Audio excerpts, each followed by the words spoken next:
Prashanti news. ఏలేశ్వరంలో Kosireddy Ganesh ఆధ్వర్యంలో భగత్ సింగ్, చారు మంజుదార్ విగ్రహాల ఆవిష్కరణ.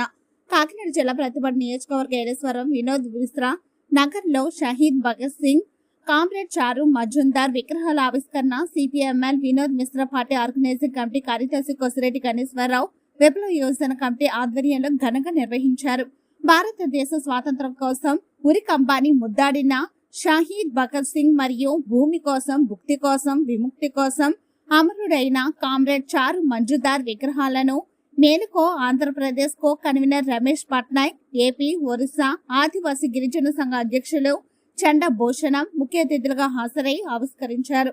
ముందుగా ఏలేశ్వర ఆర్టీసీ కాంప్లెక్స్ నుండి పలు రకాల గిరిజన నృత్యాలు, వివిధ రకాల సాంస్కృతిక కార్యక్రమాలతో భారీ ర్యాలీగా వినోద్ మిశ్రా నగర్ కి చేరుకొని ఆ మహనీయుల విగ్రహాలను ఆవిష్కరించారు. అనంతరం చారు మంజుదార్ భవనాల్లో మహాసభ నిర్వహించి గిరిజనుల కోసం ఇప్పటి వరకు చేసిన, భవిష్యత్తులో చేయబోయే కార్యక్రమాల గురించి వివరించారు. గిరిజనుల అభివృద్ధి కోసం పాటుపడుతూ అనేక కార్యక్రమాలు చేస్తున్న కొసిరెడ్డి గణేష్ ని సభ వేదికగా ముఖ్య అతిథులు అభినందించారు. ఈ కార్యక్రమంలో బహుజన పొలిటికల్ సెంటర్ నాయకులు సాధు మాల్యాద్రి, మహిళా సంఘ నాయకురాలు గంటేడి నాగమణి, కందుల కృపా ప్రసాద్, కందుల క్రాంతి కుమార్ తదితరులు పాల్గొన్నారు.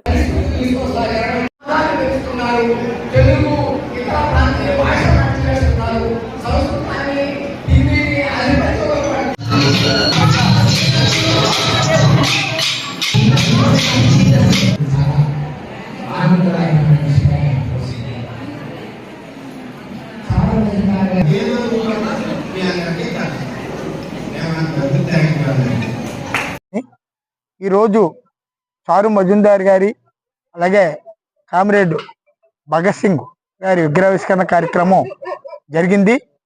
ఆర్టీసీ కాంప్లెక్స్ నుండి వినోద్ మిశ్రా నగర్ వరకు ర్యాలీకి సహకరించారు ప్రజలందరూ కూడా. అందరికీ కూడా మా విప్లవాభివందనాలు. అలాగే ఈ విగ్రహావిష్కరణకు మన చండా భూషణం గారు మన భగత్ సింగ్ విగ్రహావిష్కరణ చేశారు.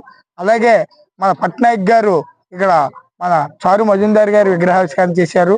ఈ కార్యక్రమాన్ని విజయవంతం అయింది. అయితే ప్రధానంగా ఇక్కడ చట్టబద్ధమైనటువంటి పోరాటాలు మేము చేయడం జరుగుతూ ఉంది.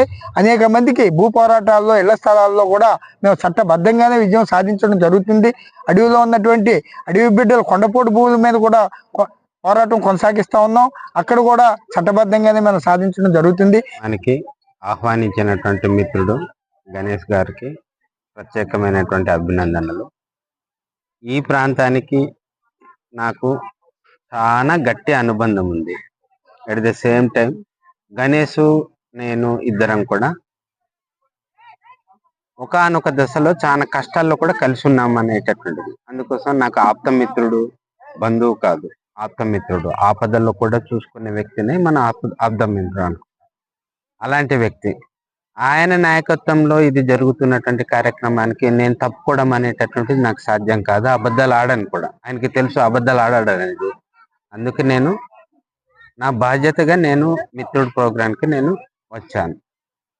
చట్టబద్ధంగా, రాజ్యాంగ పరంగా జరిగేటటువంటి ప్రజా సమస్యల విషయంలో పట్ల మిత్రుడికి ఖచ్చితంగా ఇంకొక మిత్రుడు తోడుంటాడు. ఇదైతే వాస్తవం. ఇదే నేను చెప్పగలను.